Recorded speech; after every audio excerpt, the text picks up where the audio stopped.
Welcome to RPG Maker News. I'm your host, Salik. And in today's news, we have A Character Out of a Mysterious Boy by Sokuringo. Imposter Factory just released. This game is basically To the Moon Part 3. If you did not know, the second part is called Finding Paradise. A music pack of 10 emotional tracks by Soft and Komodo. An MZ plugin by Mihiragi that allows us to control the appearance condition of an event with a script.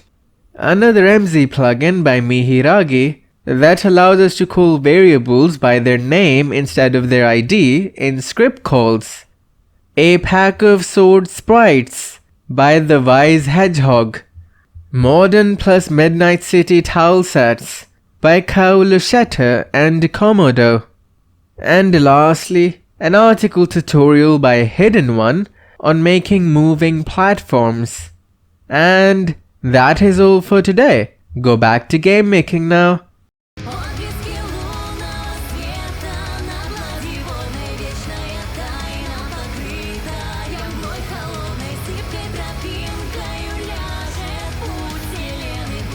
Сияет во тьме.